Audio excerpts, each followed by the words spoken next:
غسل میں کتنے فرائض ہیں؟ 3 فرائض ہیں۔ نمبر ایک یہ ہے کہ جو ہے کیا کرنا ہے؟ کلی کرنا ہے۔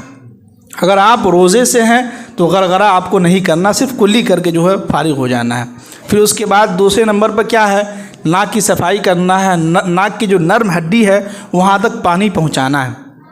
اور نمبر 3 پر یہ ہے کہ پورے بدن پہ کیا کرنا ہے؟ پانی بہانا ہے۔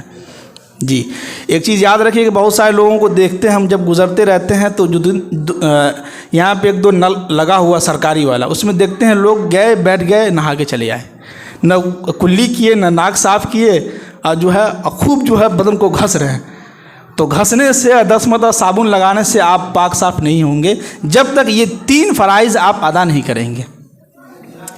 سمجھ رہے ہیں؟ جی جو لوگ باہر بیٹھے ہوئے ہیں خاموش رہیے اور بچوں کو بھی خاموش کرائیے۔ جی خاموشی سے بیٹھے رہیں۔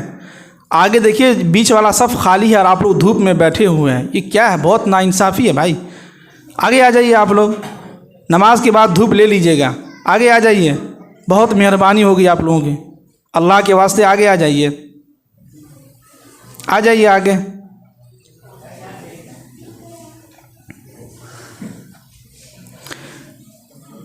پھر اس کے بعد جو ہے وضو میں کتنے فرائض ہیں؟ 4 فرائض ہیں۔ ان میں جو ہے سب سے پہلا یہ ہے کہ جو ہے پورے چہرے کا دھونا ہے، یہ پیشانی سے لے کے یہاں تک، اور ایک کان کی لو سے دوسرے کان کی لو تک۔ پھر اس کے بعد جو ہے دونوں ہاتھ جو ہے کہنیوں سمیت جو ہے دھونا ہے۔ پھر اس کے بعد جو ہے چوتھائی سر کا مسح کرنا ہے۔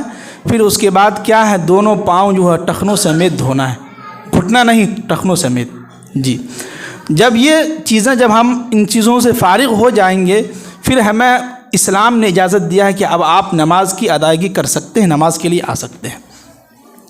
ان میں سب سے اہم یہ ہے کہ دیکھیے کہ اللہ کے نبی صلی اللہ علیہ وسلم کی حدیث ہے کہ اگر کوئی شخص فجر کی نماز ادا کرتا ہے تو اس کے ہاتھ میں ایمان کا جھنڈا ہوتا ہے۔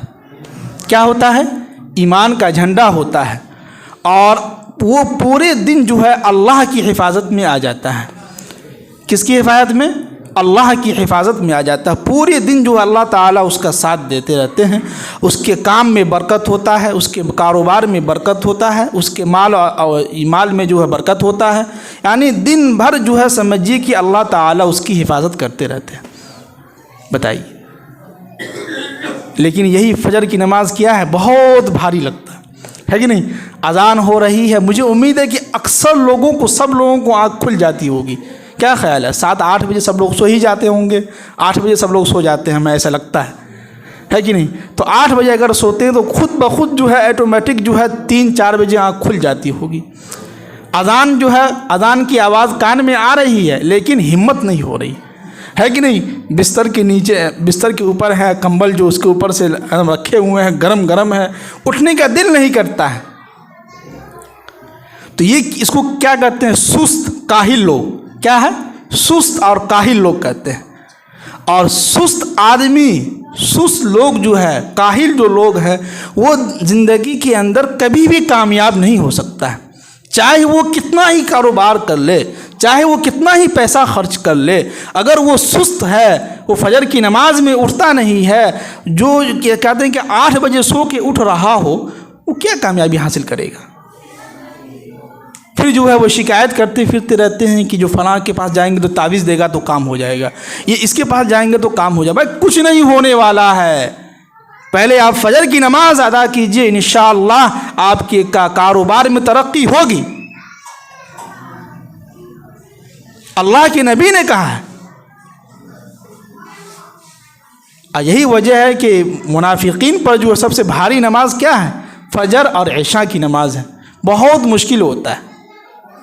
اللہ کے نبی صلی اللہ علیہ وسلم کی حدیث ہے کہ اگر کوئی شخص فجر کی عشاء کی نماز ادا کرتا ہے تو سمجھیے کہ اس نے آدھی رات جو ہے عبادت کرنے کا ثواب پا لیا۔ کتنا؟ آدھی رات۔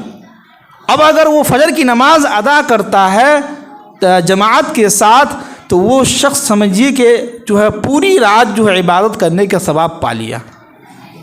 اللہ اکبر، کیا ثواب! لیکن کیا ہے؟